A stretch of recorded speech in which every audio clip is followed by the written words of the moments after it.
Já už máte poslouchat. Neodmlouvám, hlavím do pekla se nehneš. Běž, Mikuláše.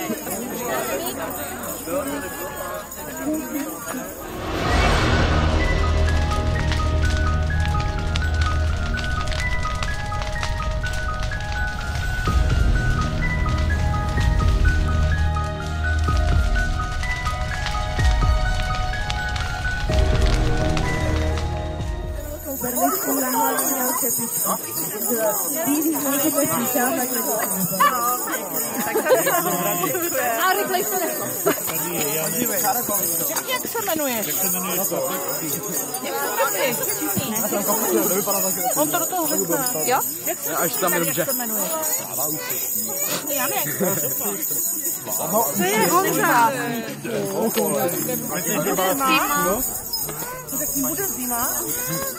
Řekni mu, on ti dá pokýka. Řekni s babičkou, bude zima. Bude zima. Já se podívám. Žádný stoják. Neposloucháš, protože neposloucháš, maminko. No, ale tady mám napsaný, že neposlouchám, budeš hodnej. Řekni, já ti řeknu za to básničku. Až mě řekni básničku a dostaneš pokýka. Kam se ptáčku?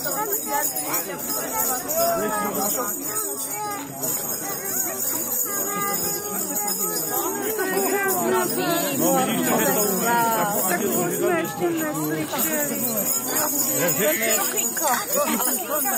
A řekni děkuji. Tamhle pro toho malého pojď.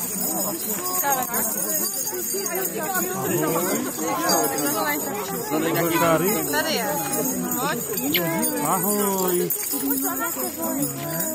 No třeba tohle se může. Tak, a teď tady je zlobivá Pepinka. Jo.